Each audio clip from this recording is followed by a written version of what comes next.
How are you? My name is Michelle Connor. I'm your VCS for Living Environment. Today we're going to be looking at the determining importance annotation strategy. So what I'm going to do is I'm going to show you how to set it up, how to model it for your students, as well as how to walk your students through actually completing this. So what we need to first start off with is an article of some choice. So in this lesson we have an article about cloning dogs. So if you click on the link here, it'll open you up to our National Geographic. There is some pictures and images that can be good, but the first thing we want to do in order for the students to actually be able to physically annotate and write on the text is to take it out of National Geographic and put it into a Google Doc. Now, something really cool is a lot of these articles from them have the option to change the grade level. And again, you can see it's actually leveled by Newsela or Newsela, however you say it. So I took the 12th grade text and I put it into a Google Doc. I put a heading. Now, I know so many cases where teachers ask students to highlight important information. And what happens is a student turns in an entirely yellow document, completely highlighted, saying all of it's important, that's why you gave it to me. So it's really actually important to allow the students to find the answers or answer to a focus question. Other than the answers or information that applies to this focus question is no longer considered important. And that is one of the biggest things and hardest things to explain to the students when they're learning the strategy is it's not considered important if it does not help answer the focus question. That's the first thing. So what I like to do is I like to create a focus question based on the text, and I like to box it out, highlight it. I like to go all out for my focus question so they know this is what it is.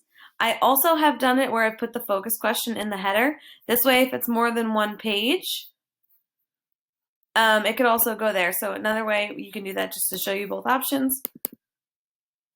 If you double click, you can put it in the header. And then every time you'll see it here. Either or, I like both options. I'm just going to leave both on there for you. So if you watched our other annotation video, it's very nice in Google Docs to be able to annotate using the comment feature. And one really important thing that we're looking for when we're annotating text is to show our thinking. Annotation alone is not simply highlighting information, but actually writing down your thinking about the information that you highlighted. So if we look at some like options and kind of a model for this, it says the focus question, what are some reasons people would be for and against cloning their pets? So that is our focus question. So one thing I like to do is I like to do a think aloud. And when I do a think aloud, I will literally show the students in my head how I'm reading this. So if we look at the first sentence, it says Barbra Streisand's cloned dogs recently made headlines, but the process has been available to the high-paying public for over a decade.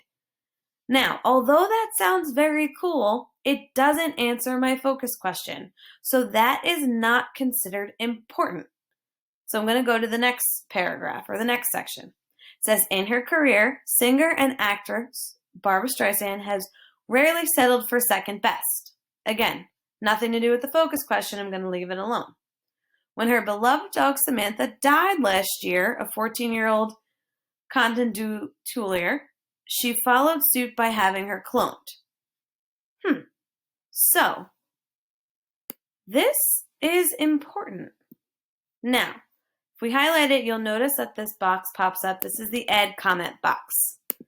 Now, this is important because this is one of the reasons people might be for cloning their pets. So my thought and why I'm highlighting the sentence, I'm going to type my explanation as to why I'm highlighting this sentence here. So I'm going to type, this is important because some people may clone their pets to replace animals that may have died. Now, the comments will stay in the side, and it is almost equivalent to when you say write your thoughts in the margins. When you're doing this digitally, this is a great way to do it. So what I would do is I would do maybe one on my own. So I show the students, I say out loud what's considered not important and why it's not important. I then will find a piece of information that is important and show how I would write my thinking in the side. And then maybe I'd find one more or two more examples as a class. So an I do, we do, you do type of model. Now again, this determining importance strategy is really great right now for the Regents. There's a lot of reading comprehension questions where they ask students about animals or organisms that they may never have heard of before, but the answer is literally buried in the text. So being able to teach the students to find what actually is considered important information based on a set of criteria or a certain question is going to help them improve their Regents Part 2 scores.